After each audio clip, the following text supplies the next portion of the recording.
Mesdames et messieurs, bonsoir et bienvenue à cette nouvelle édition de Direct. Aujourd'hui, nous allons focaliser sur l'investissement, sur les prévisions concernant les taux de croissance en Égypte et sur certains projets très importants.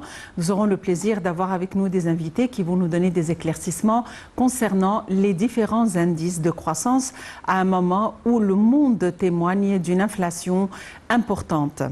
Il faut dire que le Fonds monétaire international maintient les perspectives de croissance pour l'Égypte.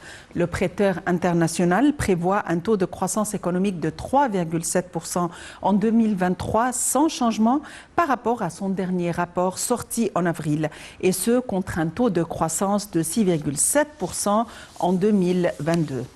Nous avons aussi d'autres éléments importants sur lesquels nous allons jeter la lumière, telle l'augmentation de la valeur des exportations égyptiennes et la zone économique du canal de Suez qui attire de plus en plus d'importants investissements durant l'exercice 2022-2023. Nous allons commencer tout de suite par l'augmentation de la valeur des exportations égyptiennes. Il faut dire que l'Agence centrale pour la mobilisation publique et les statistiques, Compass, a annoncé une augmentation de la valeur des exportations égyptiennes vers la Jordanie, enregistrant 726,5 millions de dollars en 2022 contre 711,1 millions de dollars en 2021, soit une augmentation de 24%. Voyons les détails dans ce compte rendu. L'Agence centrale pour la mobilisation publique et les statistiques, CAPMAS, a annoncé une augmentation de la valeur des exportations égyptiennes vers la Jordanie, enregistrant 726,5 millions de dollars en 2022 contre 711,1 millions de dollars en 2021, soit une augmentation de 24%. La valeur des importations égyptiennes en provenance de Jordanie s'est élevée à 253,9 millions de dollars en 2022 contre 204,7 millions de dollars en 2021. Une augmentation de 2,2% selon la CAPMAS. La valeur des échanges commerciaux entre l'Égypte et la Jordanie est passée à 980,4 millions de dollars en 2022 contre 915,8 millions de dollars en 2021, soit une augmentation de 7,1%, a-t-elle précisé. Le ministre du Commerce et de l'Industrie, Ahmed Samir, a récemment annoncé que le volume des échanges commerciaux entre l'Égypte et l'Allemagne avait connu une augmentation remarquable de 7,8% en 2022 pour atteindre environ 5,5 milliards d'euros contre 5,1 milliards d'euros en 2021.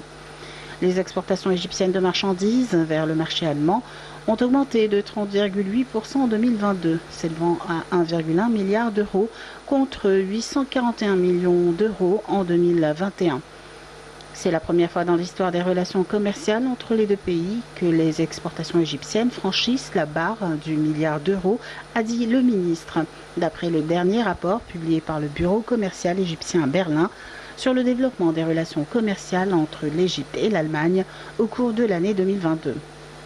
Pour sa part, le président du service commercial égyptien, Yahya El-Wathaq Belleh, a affirmé que ce développement tangible des exportations égyptiennes vers l'Allemagne représentait l'aboutissement des efforts déployés par le bureau commercial égyptien à Berlin sur le marché allemand. Il a précisé que ces efforts avaient contribué à réduire le déficit de la balance commerciale entre les deux pays de 4,9% pour atteindre environ 3,1 milliards d'euros en 2022 contre environ 3,259 milliards d'euros en 2021. Les importations égyptiennes en provenance du marché allemand ont atteint environ 4,2 milliards d'euros en 2022 contre environ 4,1 milliards d'euros en 2022, a conclu El-Wathaq Belleh.